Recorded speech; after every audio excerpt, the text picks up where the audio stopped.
Hi, everybody. Welcome into today's show here on JTV. Spring break for a lot of people last week. Not a lot of high school sports going on, but still spring-ish. But we're back. We're back from break, so. We are, and the Tigers are back. Yeah, Yes. 0-3, but they are back. There's 159 more games. The best 0-3 team I've ever seen. I saw something on SportsCenter the last time that a team scored that many runs to start off the year. This year's Yankees so far. Mm-hmm. And then it was the 06 Tigers. And just seeing like Ordonez and Brandon Inge cool. and like Cabrera on the screen. That's my childhood right there. Exactly. I love it. So that was cool. So thank you to the Insurance Circle Agency. Thank you to Pataki Orthodontics. So a couple things here before we get to our guest in the studio today. Couple things. One, high school spring sports, of course, last week was spring break, so really nothing to cover there. But tomorrow, Tuesday, April 1st, spring sports begin in our area. So a lot of baseball, a lot of softball, some girls soccer, maybe even some tennis. Might be a little bit cold out for tennis. Yeah, I think it's a little cold for that. So baseball, softball, tennis, girls soccer, lacrosse. That's a new sport to our area. And I don't know which other ones I'm missing. I don't have it all in front of me. But it's all starting, right? It is. It's all getting tomorrow. underway. So subscribe to JTV Sports for how much? Free $99. Yep. And you can do more than one school too. So that's something I should have done over the spring break week. I should have just taken Noah's email address and subscribed to all 22 schools. Don't worry, there. I already did that. I think he sent them to spam though. I don't think he's getting them all anymore. But I did it. He already gets upset enough about the number of emails. Yeah. So to add 22 more in a day. It's perfect. I mean, not good for him. So we have a special guest with us today on the show, joining us at a later date than expected. But, he's here. That's what matters. JTV sports commentator Max Fritz. Good to have you here. So thanks for taking the time. Oh, thank you, David. Thanks for finally having me on after so long and me prodding you during basketball season. Well, after so many basketball games we did together, anytime, because, they talk to us in our ear.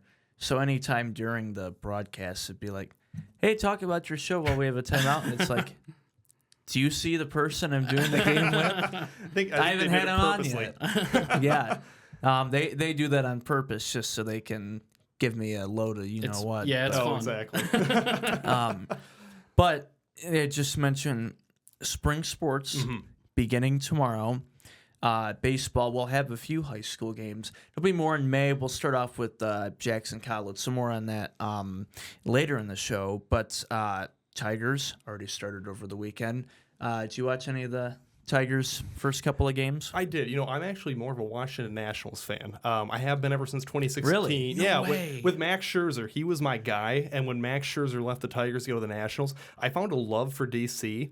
And I always have to say it like with an asterisk, because whenever I say that, especially when it was closer to 2019, people thought, oh, you're a bandwagon fan just because they got good and won the World Series. No, I went through the trenches with them in those years leading up and since. So I've really been watching the Nationals, which is arguably way worse than the Tigers now. But I do have to say, for the Tigers' credit, I mean, they are playing the Los Angeles Dodgers, who are like the powerhouse team other than the Yankees. So, I mean, you can't judge what the Tigers season is going to be off those three games. They still played really well, I mean, going against that good talent. Oh, yeah. I mean, like, I've been saying it a lot this year, going into this, but then now definitely after seeing this team, that this is a team that's filled with future Hall of Famers. And definitely. The fact Really? I heard you say that earlier. I mean, you're already calling that. I mean, Ohtani's already, to me, a first ballot Hall of Famer, even though he, just what his trajectory and already what he's done. Freddie Freeman, Mookie Betts. I think if Teoscar continues to play at this level, he'll probably be in. I think Will Smith has the potential of being in. There's a lot of guys. And then you get into their rotation, which is just dominant. And the one thing they improved this year was their bullpen. And it's like they got like all the top guys for the bullpen. So it's just like this team might be, I'm saying it right now, this Dodgers team might be the best team I've ever seen in my lifetime. I just wonder how sustainable it's going to be because I know, I mean, they backloaded so much of this money to get this team, which I still don't know how they're doing. I want to look into their books about how they're getting this good of talent on this team. I don't know if they're going to disclose that. Exactly. Yeah. But I mean, it's World Series or bust. I mean, for them and the Yankees, because if you don't come into the World Series with this much talent, you're doing something really wrong. For sure. And I know that like with the way that they structured Ohtani's deal, it's like, he's only getting paid a few million right now, but like in like 15 years, he's going to be getting paid he's like $40 million. He's going to be the even richer Bobby Bonilla. I was going to say, it's a Bobby Bonilla deal all over again like for the Mets. 3 times more richer. Could be worse, though. I mean, Tigers 0-3 to start. Could be a lot worse. We could be the Brewers. Yeah. Man. So, I think they gave up like 21 runs in that one game. 21 to 5. Crazy. Yep. Yeah, and the 3 home runs off the first 3 consecutive pitches. It's not even like they took a pitch of the game. Yeah. And I mean, I know we're going to get into this later. It's a talking point, but you got to mention the torpedo bats, which I'm curious how you guys feel about those because I actually kind of like them because it's going to allow more offense in the game. And technically it's within the rules, but I think next year MLB is going to change if they continue like this. Yeah, I mean, we'll see kind of what happens with it. I think it's interesting because it's like, anything that can help out offense is always fun. And they've done, at least recently, enough things to help out the pitcher, I feel like, maybe this is the time. But then you got to do balancing, right? Because then it becomes, all right, let's figure out how to help pitching again. It's just kind of a balancing act, but they've done enough good things recently with baseball to try to help the entertainment value because that's what this is ultimately is entertainment. They've done enough to help that I think this is probably a good thing. I don't think we need a bunch of 21-5 games, but yeah, I don't know. Well, I mean, if it's in the rules, which technically it is, right? Technically. They haven't done anything wrong yet. I don't see, changing what they're doing. If they're legal, I mean, use them. The only thing I wonder about is why were they so open with this? I mean, they had their own broadcaster on the Yes Network for the Yankees talking about the torpedo bats and showcasing them, where it's like, yes, it's probably cool. something you shouldn't have. Yeah. And also, I mean, it's one thing, I know you're not cheating, but to go out and plaster 21 runs on the Brewers the first game you debut these new bats, you're putting so much eyes and scrutiny on you immediately. If they would have integrated it slowly, only maybe a few guys, and then not openly talked about it on the broadcast, maybe that would have been a little better because now everyone's going to get these across the league. Yeah, and I kind of think, and I have nothing to back this up, but I kind of feel like this has happened multiple times in baseball history where there's like an innovation, it goes to a team like the Yankees, and then afterwards, and like you can kind of say this as like a strategy with like the Moneyball strategy, you kind of look at that same thing, right? Like one team adopted it, and then once it happened, every team wanted to do that. And I feel like the same way it is with equipment sometimes. Like second a team gets good equipment, it's a good team. Now everybody's going to want those bats. So we'll see what happens after this. I'm curious if you see the Red Sox and then the Tigers might want some. It's like TikTok trends, right? Yeah, I mean, something goes viral, everyone wants to do it. No matter how stupid it is, it's popular. They want to do it. Everybody might be having these bats that look like bowling pins. I don't know if you've seen them, but it literally does look like a bowling pin. I haven't seen that one yet. Yeah, that's what it looks like. Yeah, I'll have to show you a picture. I don't know how it's in the rules and regulations because I looked through the MLB rulebook and technically, I mean, it's all about like the barrel diameter and then it basically says it needs to be smooth.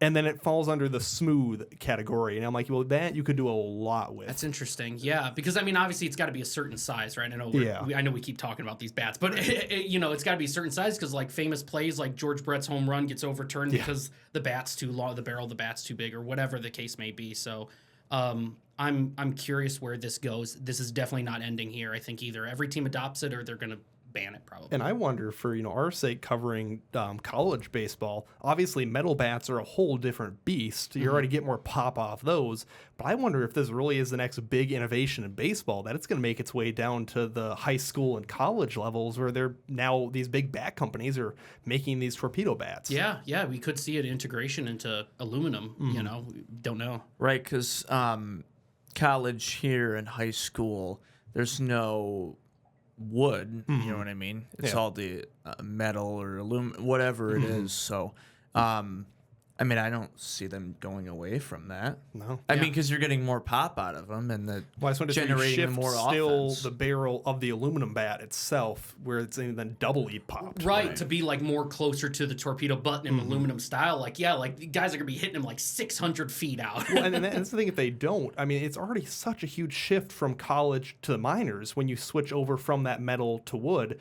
and then adding a whole different bat that you're gonna be swinging. Because I'm Yeah. sure those torpedo bats, the weight of them is different because of where the sweet spot's at. Gotta be. So I mean, that's gonna mess up a guy's hitting technique if he has to jump from college to minors. So I wonder if this might even create more of a divide now, make it even harder to make the bigs. Yeah. Wow. Yeah, that's a good point. Well, it'll affect the stats too. Oh yeah. You know what I mean? Because whoever Aaron Judge, he's first in home runs. Yeah. Not shocking, of course. Yeah. But then it's like, oh, now we're going to use a metal bat or changing something on that. And now, oh, well, let's say a guy like Will Smith is lead, which wouldn't happen, but he's leading the league in home runs. You know what I mean? It affects their psyche, I guess. Yeah, I mean, one thing I could see is like if Aaron Judge hits like 70 home runs this year or like the high 60s, that's like possible. I could see that then people might be saying like, oh, okay, let's look more into these. Right now, it's the first few games in. We'll kind of see where it goes, but I think, yeah, if the Yankees get more 20-run games and if Judge starts hitting them out or whoever, Bellinger, whoever starts hitting them out like crazy, you know, they might go to the drawing board with this. The one thing I have to say about this whole thing is what this proves is that you need to have a high intellect to be in the game of baseball. Oh, yeah. Because, Right. even thinking back about Moneyball, I mean, that was, basically the clubhouse manager, coming up with this idea. And now, because when I was listening to the Yankees broadcast, it was like they had this MIT guy working for them who Right. came up with this design. It wasn't just Joe Schmo slacking something on the bat and then getting a pop from it. It's this guy who has devoted his life to physics. They know what they're Yeah. doing. Oh, yeah. Oh, yeah, for sure. So besides baseball, of course, the other spring sports, at least for high school here, begin tomorrow. Any other spring sports that you enjoy or maybe that you follow? Because there's also softball. We have really good softball. And of course, baseball, but good softball in our area too. But softball, there's soccer, golf. That's the other one I forgot to mention earlier, track and field. And I know we do the Selby live for track. Yeah. So any other spring sports that you enjoy or follow besides baseball? Baseball is definitely my main, but I do love softball.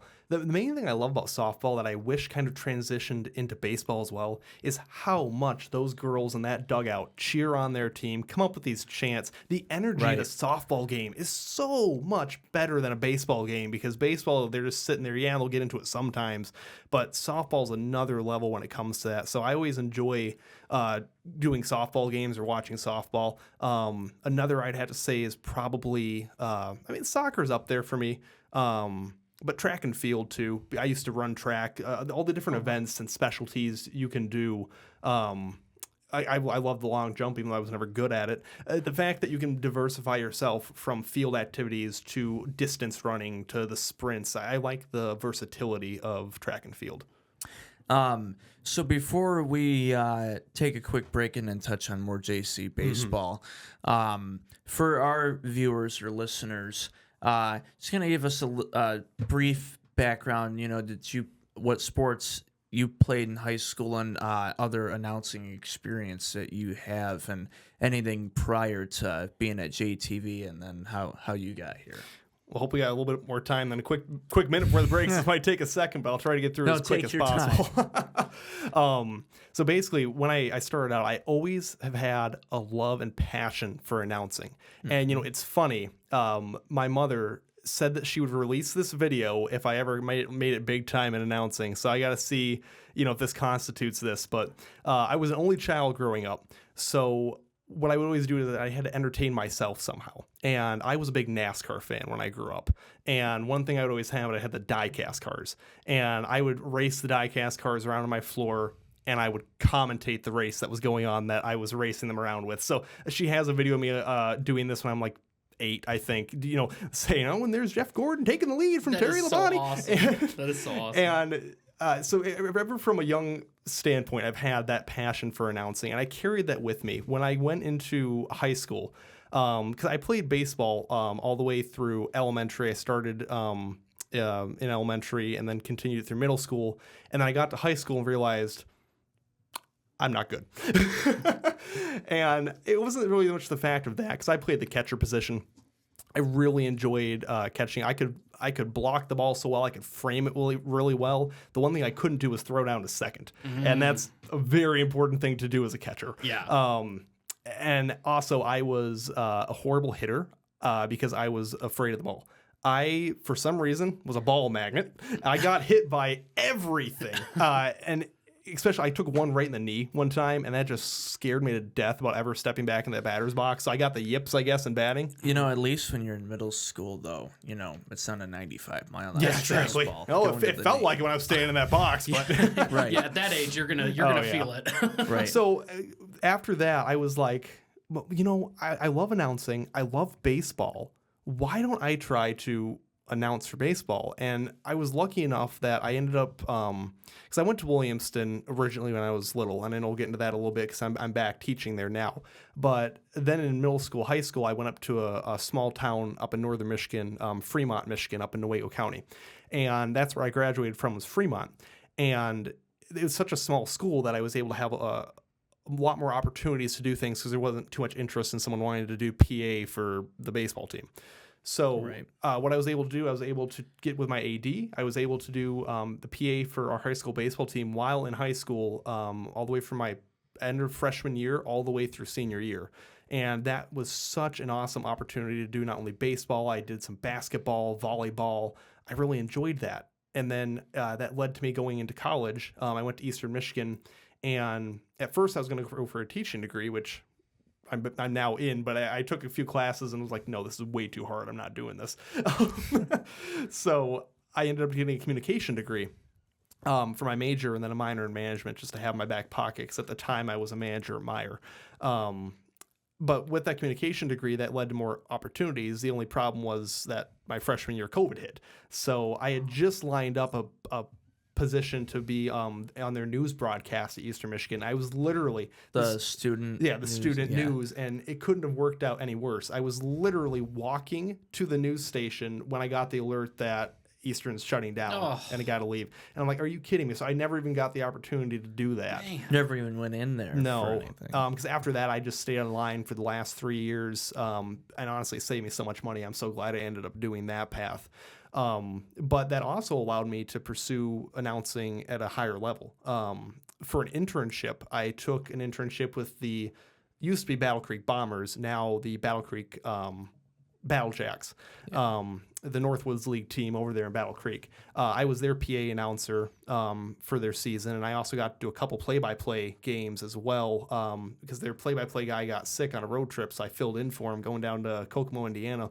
That was the most fun I think I've ever had. I got to call going down to Kokomo. Yeah, no, seriously, because I got to call the game there, and shocking how it worked out is I called the game really well, and the Kokomo guy who was in the other booth came over and said, hey, I'm actually going to be gone this next week.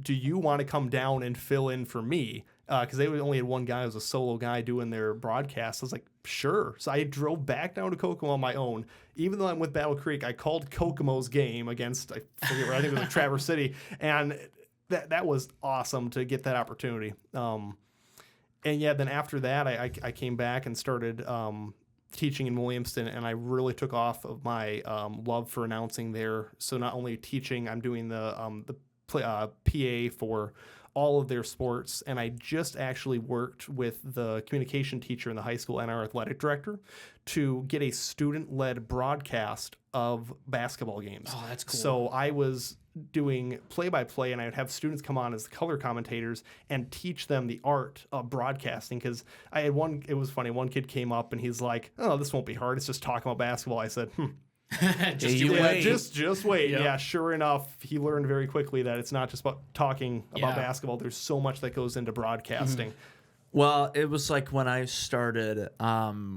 here, still crazy to say, but like as an 8th, 9th grader, and then I'm going to J High.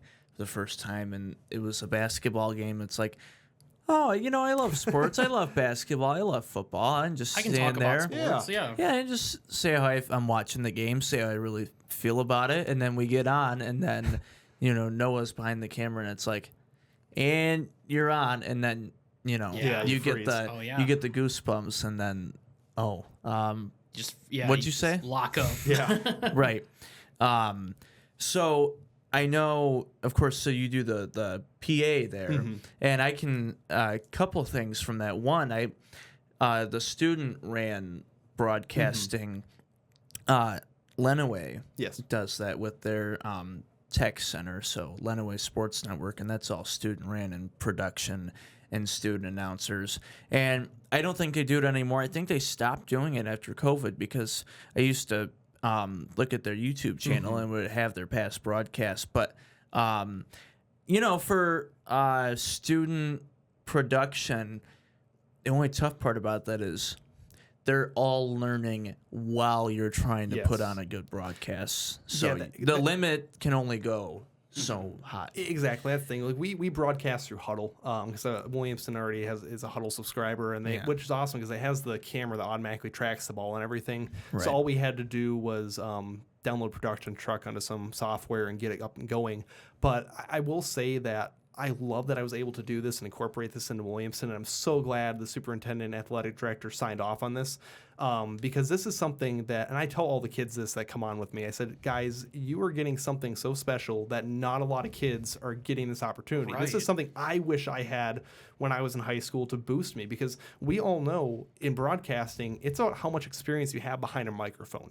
Yes, it's, how good you are and who you know sometimes, but really you need that game tape built up. Just like any athlete, you need to have that broadcasting tape in a lot of different areas, and you need to be able to hear how well someone is, not just watching. Yeah, it's not just showing up and like, oh, I love sports. I watch football all the time, and I have a fantasy team, and blah blah blah. Yeah. And thankfully, I got here because of like the who I knew. Yeah. And the opportunity opened for That's me. the thing, get your foot in the door, but then you got to prove that you can stay. Right, Yeah. and I learned.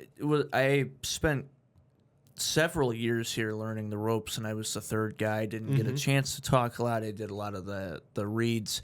We have a lot of sponsors, and that's a good thing because we get paid more. Yeah. But Yeah, that's right. so I did a lot of that, and then I felt like I was ready. Looking back on it, I don't think I was, so I'm glad it didn't work out like that. But at the time, I felt like I was ready. Like, I think I was still in 9th or 10th grade, and then COVID hit. We were going to do that district final at East Jackson, I think, for Yeah. basketball. It was all taped still before COVID. And then like a day or two later, I didn't hear back from anybody here about, hey, can I still do the game? And then, of course, the whole world pretty much Right. shut down. Right. So, and then that's when the MHSA allowed more live broadcasting, more open during the regular season. Well, So, and then to go back to like what you said, Yeah. it was just kind of like, you hear like early Joe Buck games, Oh, like when he yeah. was calling with his dad, like back for like St. Louis, and it's just like, he was not good. I mean, some people would argue he's not good now, but I really enjoy Joe Buck. I like him, but- yeah. Yeah. I was going to say, I think we had a discussion before Yeah, about actually liking Joe Buck, yeah. But like you hear him now and he's awesome compared to like where he started in the whole thing. I mean, I as well wish that like my high school and my middle school had like something like that. So I think that is so key for schools to try to help develop talent like that. And I mean, it doesn't take a lot to do that when you already have the games going on. You just need somebody dedicated to be able to work with the kids. you right. know? And that was the other thing I was going to mention from that was getting that opportunity, as somebody who's really young. But then the other thing was not every school, almost probably 80, however percentage of schools, they don't have that opportunity. Right. Besides Northwest, in our area, nobody else in Jackson County offers anything close to that. Sure, you could do be on have the yearbook class, but that's just taking photos, and that's not anything really remotely close. But besides Northwest, I mean, there's no nothing like that here. And me being from Grass Lake, I didn't have a single clue about how to go about it. I just, the Hawley family just happened to know my family for a long time, way before I was even born, and I didn't know that until after I started working here. So we'll touch more on the Williamston announcing and really how the broadcast world, just in general, has changed so much even after COVID. So we'll get to that. Plus, I don't think our March Madness brackets have done well. Mine's looking real bad since our last show. Cinderella's no. Yeah. So we'll get to that when we come back on JTV.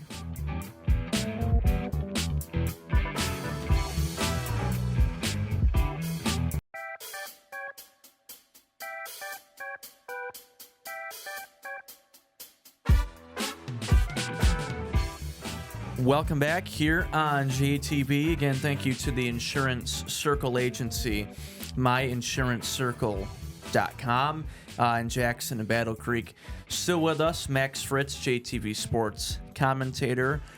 We will be doing the baseball game tomorrow, our first baseball game of the season at JC. We'll touch on that later on before you go, but they're taking on Kellogg. For those of you watching this Monday nighter, before Tuesday afternoon. Today, Tuesday, April 1st, 3 o'clock.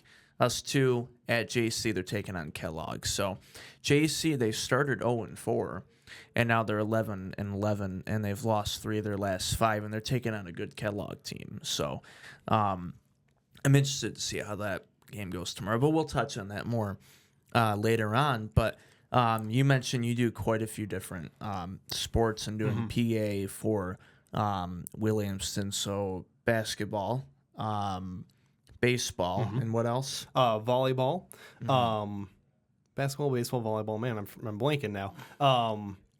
I feel like I do so much more, but I really think it was just basketball, baseball, volleyball. I'm gonna get into soccer this year as well. I'll be doing soccer.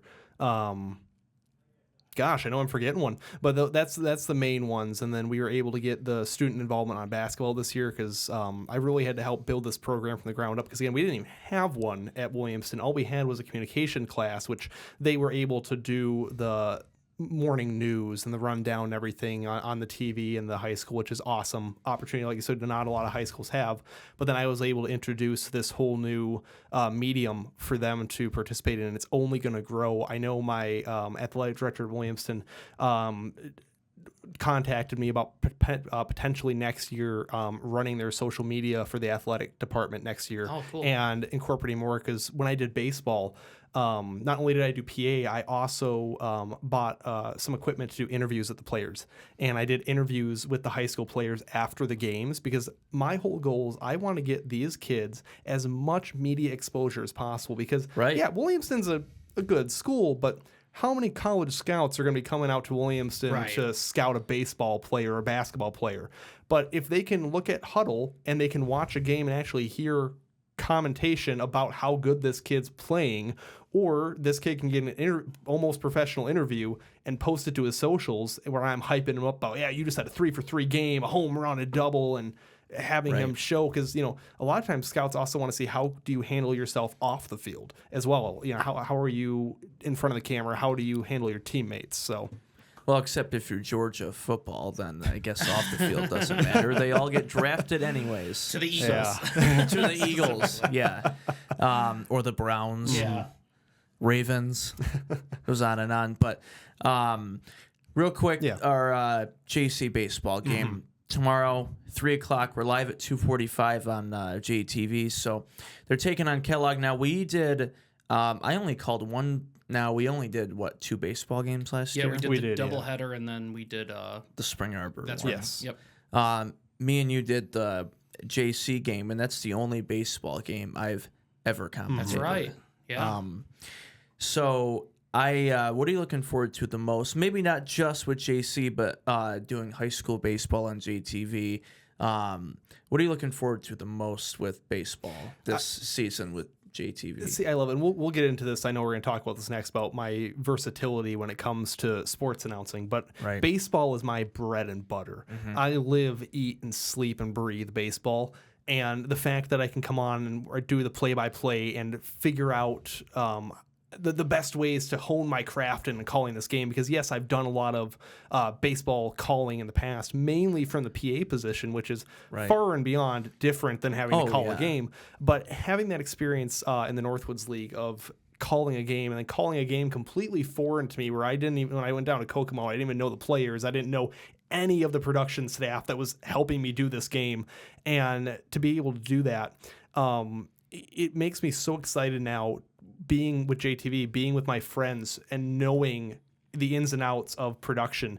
And I will touch on it in a minute, because even when last year when I did it with Robbie, we had never met each other. That was the first time we'd met each other. We didn't even know who we were. I don't think anybody... sorry to interrupt real quick. I don't think anybody knew... I mean, obviously, besides our staff, I don't think anybody, like, watching or anything knew... Either of us. Sorry. Well, not only that... Didn't know, because I haven't seen you or Robbie on JTV before, but you guys didn't even know each other. So when you both showed up before the game, it's like, oh, hi. Yeah. You know? All right, let's get it. All right, we're going on TV together, and we're doing a game. And it was a great game, of course. Walk off, and the Cougars walking off. Well, I will say, because that's the huge part of broadcasting is the cohesion between the commentators. That's one thing when I was. It's got to be a good, a good flow. Because when I was grading my kids in Williamston, I had a whole rubric, and one section was all about co-commentator cohesion. Right. It's a lot of alliteration right there. A lot of co. But the co-commentator cohesion is crucial. I mean, that's why I love how you and I were pretty much a consistent team for the basketball season, because you and I were able to play off each other really well and have that fun, laughing banter. I mean, I think you and I probably cracked up more so on those games of the stuff we'd say to each other. And that's what you need, because if the commentators are having fun, the audience has fun. And that's one thing I stressed to those kids in Williamston was like, your voice and how your tone, your intonation affects how the audience feels. I said, you need to turn a blowout game into the most exciting bottom of the ninth experience that you can. And, I'll get into more of this when we talk about my journey here in a second, but to come into that and not knowing, anything really with that, and to have that game and work out as magically as it did, and then to call that walk-off and now have it enshrined into the JTV sports. Well, I mean, that is like dream come true for the little boy who was playing with NASCAR diecast when he was 8 on the ground, just now having that experience. And it was super cool too, because I've made a new tease for this year, and it's like I was just gonna say I haven't seen it yet. Is that in? It's so funny because I'm going through the clips and I'm just like, this is the best call. Like, I have to include it again. So at least we're gonna have a new year. So who knows? There might be some even better calls, and better plays.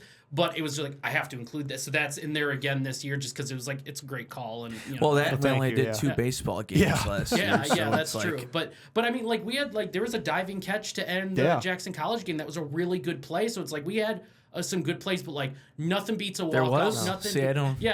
Nothing beats a walk off. Nothing beats having everybody run out there with the water bottles, throwing them everywhere. Like it was a really good moment, and you guys did a great job. And that's the thing. It's like I love baseball because it's the beauty of baseball. Anything can happen in that sport, and you go to a ball game, you're going to see something new. I mean, even though baseball's been played for hundreds of years since the 1800s, there's something new every day. I mean, Judge. And the Yankees hitting 3 home runs. I mean, first time it's ever happened. It's insane to me how beautiful sports can be. Oh, yeah. Yeah, and I mean, like, with the Yankees as well, Austin Wells, who's their catcher, he was the first ever catcher to lead off and hit a home run on opening day. Right. That's in MLB history. Yeah. So think about how long baseball's been around. I mean, it's awesome. I love baseball as well. It's great. Right. And when we did the JC game, we hadn't done a game together before. Yeah, that was our first game too. But at least to me, I will say one more thing about that Spring Arbor game. It was a close game. Obviously, it was a walk-off in extra innings. I think everybody almost, peed themselves by the end of the game. But I obviously, we have a great production team, really, and Pat. Even though Pat's the goofball of us announcers, and he'll admit that too. Him and Dan. That'd be great. All 4 of us on the pod, if that's technologically possible. Can we fit everybody? That would be fun. I know. No, we can't. Be way too warm in here to do that. But no, we have. He's said it best before. The commentators. It's not really. Obviously, we do prep ahead of time, but we show up and do the game and we talk. He always says that we just show up and get paid to talk. And it's the great production and the great team that we have behind the scenes and talking in our ears during the game. Obviously, it's a great production and it was a great game, but there's a lot of chaos, from that Spring Arbor game because it rained and the game was gonna get delayed. So we're all sitting in the press box and we're hanging out. And that same day, it was our first ever baseball game on JTV. It was two commentators that didn't know each other. Like the whole thing was. I can't believe we didn't know what was going to happen. Yeah. And me showing up there, and it's funny because I feel like I came to JTV at the perfect time because this company is just going up right now.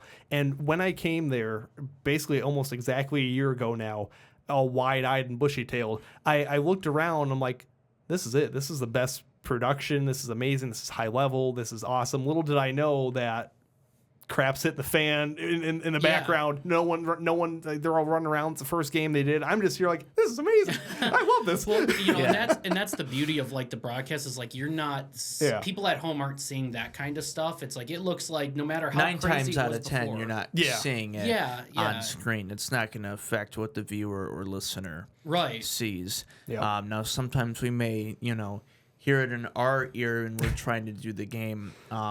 It's still something I think we're adjusting to because we haven't, most like network announcers they've always said the talk back and the cough button and the producer there.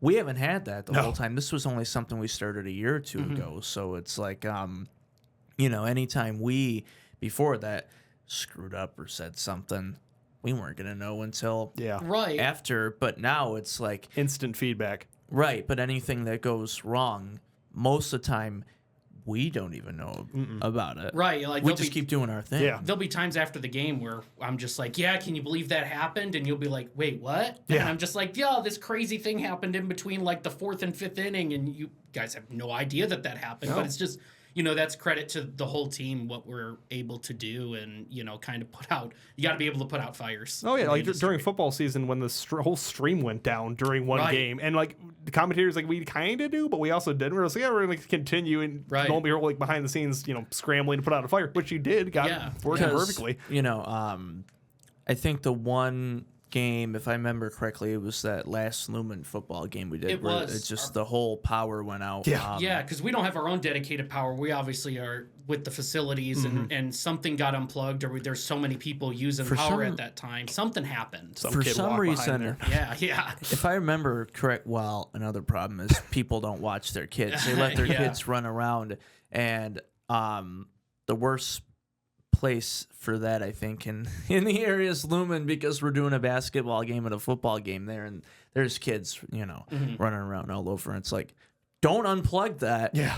Don't touch that. Yeah, you'll see our tape job at some of these locations just to make sure. Well, Noah will do a pretty good. Yeah, he'll do a pretty good job of taping that stuff down.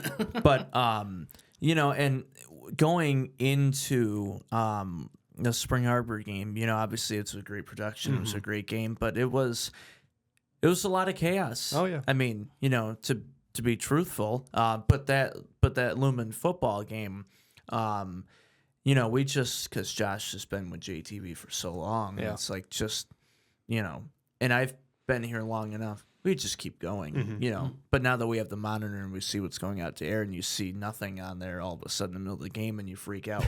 Obviously, anybody would. Yeah. But you just keep going. Yeah. And one thing I wanted to ask you, Max, because we kind of touched on it, is obviously you started in baseball with us, but then you went on to football and kind of have a certain role in football, being able to be on the field and being next to all the kids and be able to do reports down there. What is that like for you? That's another new thing too for us. Especially being like tied into where you can hear the announcers too. Like, tell us a little bit about that. My goodness, that was the most special experience. And I had such a renowned found like admiration for sideline reporters after I did that for this season, because how hard is it? You're down there, you get to watch the game at the sideline, you comment, you come on every like 1 or 2 times and you say your spiel and you're done. man, being Yeah, down David, there, that was a great play. being down there was so cool to have that experience. And, at the high school level, it was tricky because I'm like, well, what am I going to do? I can't talk to any players. I can't interview the coach at halftime. Like, how am I going to get any scoops or interesting stories? I have to give myself some credit in some ways because I was like, I have a good mind when it comes to how can I make something interesting when it comes to broadcasting. And I was like, well, I want to talk to the people that normally never get spotlighted because I was in the band in high school. I did marching band. And a lot of times people just come for the band because they want to see the band at halftime. And I was like, well, the band never gets spotlighted, the cheerleaders and things like that. So I wanted to maybe do hits on those and highlight student sections and everything like that. And also just all of the interesting things I saw down there. I think my best one was when Timmy Crowley lost his contact on the sideline. I remember that. And I'm like, guys, breaking news developing. He doesn't have his contact. And it was fun to come on like that. Well, the face that Josh... The way that Josh looked at me and the face he made right away, it was like, What? How do you... First of all, it was like, how do you know that? Second, it was like, really? I think The face he made right away was like... But like those are the moments that are memorable too. Like you said, like being able to interview the band and stuff like that. Yeah. Like that's really cool. And then of course my favorite moment was at The Hanover with train, the train horn. Yeah, which that, is we've shown that on the show. Can you hear? Is your hearing okay now? What? No, that couldn't have been scripted any better. So funny. I mean, I literally, I'm sure our listeners have seen it by now. If not, you got to go find it. It's the funniest thing ever. Because we'll insert it. How about we insert That's it? perfect. Into this? Down on the field to Max. Max, are you going to try the chicken Big Mac? I got to ask you. Oh, I would love that. My go-to is the Big Mac. I didn't know they were coming out with that, so I'm going to have to try that. I just wanted to point out quickly, because I know we got some action going on here. I think we're going to have a safety right down by you, partner. Nope, they're going to mark him down on the one. Mark down on the one. Oh! Oh, they will. So, will be a safety. Well, I don't know if the camera was on me at that moment, boys, but I now am bleeding out of one ear. Oh, you're standing right in front of it. I am right by the train horn. I was going to tell you about the train horn, that they blow this whenever they score a touchdown, and obviously whenever they get a safety as well. I was not expecting that. I'm currently bleeding out of an ear, but I will get checked out by the trainer, and I'll be reporting back. So, back to you guys. Thank you, Max. Hey, that's great reporting on the train horn, right? Couldn't have been more perfect timing. Oh, that's great timing. Because when I was walking down there and I'm going to do a hit on the train horn because I think that's cool. Not a lot of schools have a loud, big train horn that you blow when they score. Yeah. Now, see, I thought it was only when they score a touchdown. Yeah. So they're back. They've got the opposing team backed up on their own 2-yard line. So I'm like, oh, this is the perfect time because the hard part about sideline reporting is you don't want to step on the broadcasters. You don't want to be talking when there's a play going on because I want David to be able to call the play. And so I'm like, okay, I've got this little quick window of time. And we came on, cameras on me, and I start my hit, and I see off to the corner of my eye that they down it in the end zone for a safety. And I'm like, okay, well, I'll back up so David can call that. And all of a sudden, It was so loud. I'm standing directly in front of this thing because I'm like, oh, I want to show this off. Brandon, who is our awesome camera operator, is right there getting the shot. And I just so wish it was on me because it cut back, obviously, to the play to see when it went off. But I looked like I got shot. Oh, yeah. I mean, my head, I whipped it. And then... I just wish we had the feed of on that. that camera. Because that was... And then I come back, and I'm just standing there like, I can't believe what just happened. And, I exaggerated. I wasn't actually bleeding out of an ear, but it felt like that. I mean, to have that full bore into an ear. When did you get your hearing back? The next day or 2 weeks? It was ringing there for a minute, but I mean, it wasn't as bad as I thought it would be. I think the adrenaline more so. Oh yeah. Took off that, but I mean, it's loud for me, and I'm standing on top of the press box, far away from it. Well, I was It's going to loud say for me. they have great facilities out at Hanover. Besides the PA speakers being right next to where we set up there, overtopping I us. do But like besides doing that, games there. Yeah, they have really cool facilities. So now that you've done baseball, football, and basketball for us, and hockey, which I do want to cover hockey real quick. at some point here. But what's locations or what schools, as far as like the gym and the atmosphere, have you enjoyed the most so far? Because except for a handful, we've been to almost all of them. So out of all like the atmospheres in the gyms, and maybe it's just one specific game like the crowd.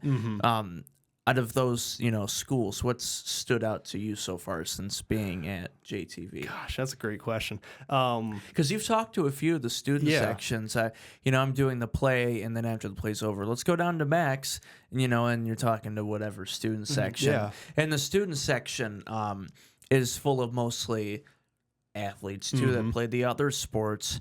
And I know...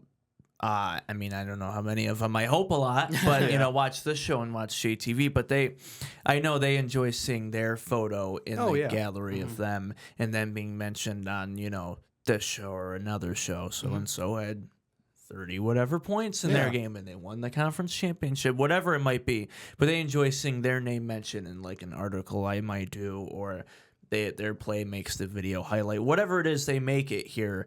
But anything that stood out to you, though, as far as location, atmosphere? Yeah, that's what I love about, because I'm not originally from Jackson. I was born and raised in Williamston, Okemos area, and then I moved upstate to Fremont. So I really had no connection to Jackson. I never knew it, and now I'm living right in the city with my beautiful wife, who has been a Jackson citizen her whole life. Graduated from Northwest, is teaching back at Northwest now. Her parents were so involved in the community. To now kind of be integrated into this family and get to experience this with wide new eyes. I've really enjoyed that experience. It's one thing to grow up in a place and then do it, but to come in now as an outsider and now be welcomed in and have this experience, I've learned a lot. For your question, the two that just thinking back stuck out really well to me. Might be two peculiar ones because they're not the biggest schools, but I really liked the atmosphere at Michigan Center. When we did the game there, I love how they have the blocks for the cheerleaders, how their student section. That was the one, sorry, real quick. Yeah. That was the 1 week I took off from announcing during football season was the Leslie game. Yeah. I still remember it. I don't know how, but it was... I don't remember the exact score, but Leslie lost by 1, and that was one of the rare losses they had in their historic, season. Yeah. They had a great season. But anyways. Well, yeah, and the student section was amazing, and that was their homecoming, and to get to interview the homecoming queen and king, and just kind of get that vibe from the student section. The band was also amazing. The cheerleaders were awesome. That school was great. And then the other one that I absolutely loved was Napoleon, especially because I got to interview Pete the Pirate, who that man is amazing. A cancer survivor. I don't want to get it wrong, but I think he said he had a few times, and to be able to beat it and still go out there. He was in his 70s and going out there and supporting this community that loves him. And he said basically like he wanted to hang it up a few times, but like his grandkids or the kids at the school would like beg him to come back, and to have that camaraderie and community. And Napoleon is a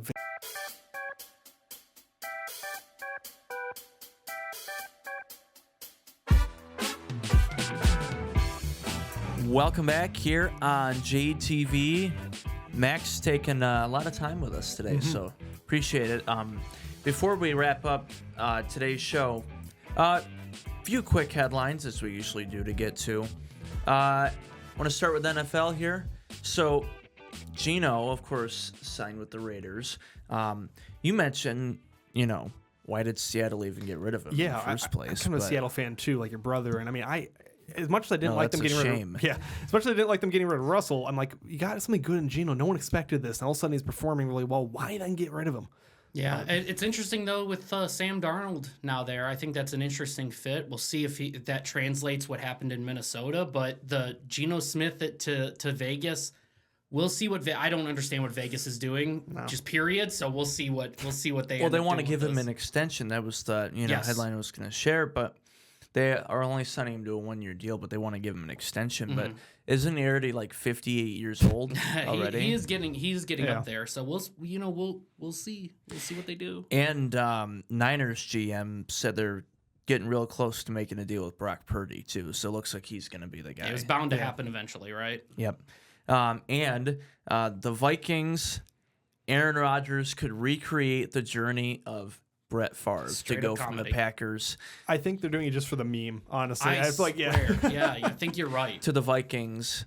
Oh, Brett Favre played for the Jets too. That's Yeah. what people Yeah. It's a haven't perfect said. path. Yeah. You know, The only thing Aaron Rodgers needs to do is no, go to not- Atlanta. No, oh, okay. Not blow out his knee again. He needs to throw an interception in the NFC Championship game, final play, just like he did everywhere. I feel like. Yeah. So if Rodgers just has to do that, and then it's a perfect recreation. I of feel that like Brett Favre. Favre will Maybe then tear adopt up. him Yeah. as his son, just to completely I love it. change Maybe his name. tear up talking about all those hard playoff Oh losses. my goodness. We win our wild card, and then we get to the divisional. And if we're lucky there, we get to the NFC Championship and, Then that's- basically bleep it all up like every other year. That, I will say, one hill I will die on. That 2020 Packers team that lost to Tom Brady, Bucks, in the NFC Championship, that was going to be the year they would have won a Super Bowl. I think that would have been it. Rodgers was at like a peak, even higher than a peak he's been at in his career before. David Bakhtiari got hurt. That's what started all of his injury issues that are still continuing now. He was playing like an MVP. Should have won a third straight MVP that year before, but back-to-back was already good. But and that really started the injuries and everything down. Spiral happened. And then Kevin King was our cornerback, and I hope I don't ever hear him ever again. You see, Max, he's still butthurt about the I know. Packers. It just makes me laugh. You're a Lions fan, right? Yeah, I mean, honestly, for NFL, I hope I'm you're more, not. I'm more of a college guy. Like, I put a lot of stake into college. I don't watch too much NFL. I've been liking the Lions recently, but again, they've been doing well. I just like giving David a lot of crap. Yeah, for exactly. Liking the It's fun. Packers. Everybody That's does. fun. It's So. okay. Yeah, that's a running theme on this show Yes. is to do that. Yeah, for sure. Well, maybe he should have won more than 3 MVPs. I mean, obviously, not the past couple of years because he's played for the Jets and they're awful. But one thing I've said the past few weeks on the show, the numbers that he put up with the Jets last year, that's a career low for him. That's peak years for other quarterbacks. That's just how You keep good he saying is. it. I'm not believing it, but you can keep saying it. So, anyways, I hope he doesn't end up with the Vikings. But Coach O'Connell said it won't. That's nothing against JJ, but isn't that why you only kept Darnold for a year? Was because that's what I'm JJ was saying. going to be the guy, and now you're going to bring in a top 3 to 5 quarterback of all time, and Aaron Rodgers. If for I the was Vikings? JJ, I'd be looking for other options. I'd be getting my agent on the phone. Yeah, and be He's good enough. We need to do something. man. Honestly, if Rodgers does go there, I would Yeah. Yeah, I mean, you're not playing only that sit year. out another year. They're not going to bring him on to be the backup. How can you trust a GM that, says one thing but then is going to do another? Yeah. Yeah.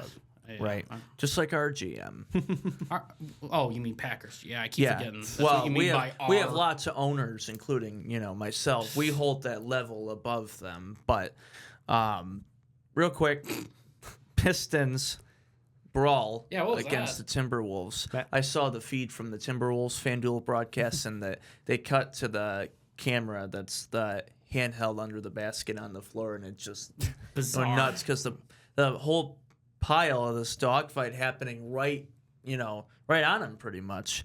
And then the Cavs, first time ever, 60-plus wins without LeBron. Without LeBron James. I mean, this team is And legit. the Pistons still beat him without Cade. Hey, and you never know when it comes to playoff time what the Pistons are going to do. You hope we can finally win a series for the first time since however long it's been, probably like 2008 or something like that. But yeah, Right. Cavs are for real. I really do. I really think that they're for real. And real quick, before we go, I was going to talk about our brackets. Do we have to?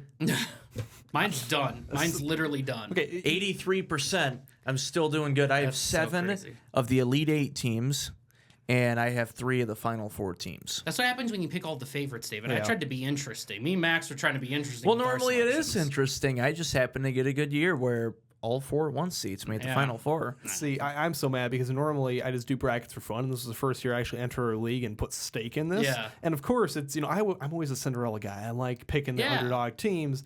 And this year, I mean, I don't know what happened. I'm sitting at 21%. So you're crying about your bracket Yeah. percentage. I'm at 21. Yeah. And insult to injury, I teach second grade right now, and for fun, I had some of my second graders fill out some brackets. they're all doing tremendously well, like way better Oh, than me. And no. my mother-in-law, so I always do a family bracket too, and I add up the points by counting how many are right, minusing how many are wrong. Right now, she has 38, and I think there's only like 49 possible points you get. She's got 38. I'm sitting at 11 on that bracket style, and I'm just like, how in the world? And again, she picks off of like, the favorite color team uniforms or stuff like that, and it's it's funny. amazing. Yeah, Bulldog is my favorite kind of dog. I'm going to pick Drake. That is so funny. I had 14 of the 16 Sweet 16 teams, too. And the only one, if I would have had all Elite Eight, if it wasn't for St. John's losing in the second round. Yeah, that I messed didn't me up. think that would Arkansas. happen. I had them going to my Final Four. I had them going all the way to the Natty and losing to Duke. Well, So, I had Grand Canyon going far, and they lost by 50 in the first round, so I'm not doing good with that. I had McNeese and High Point both winning. McNeese did, but I had McNeese going past High Point. you had High Point? Brandon, was it Brandon that had High Point? They almost did it. I didn't have High Point. I thought you had High Point because Pat McAfee had High Point. Wasn't that you? Or No, was that I was somebody joking. else? I didn't pick High. I wouldn't have picked High That's Point. true. But you did have McNeese. I remember you had McNeese. I had McNeese and Liberty going to the Sweet 16. So I had Liberty and Akron winning in the first round. Because, Yeah, somehow you're still 80-something. I'm sitting at 21. Well, we have more to talk about. So Wednesday, we'll be back with us Wednesday. How about that? How about we do a part 2-ish? Why not two? Why not play two? You know? Yeah. So we'll do that Wednesday. Thanks for joining us today, Max. thank you. Appreciate it. So thanks for watching. Thanks for listening here on JTV. We'll see you on Hump Day.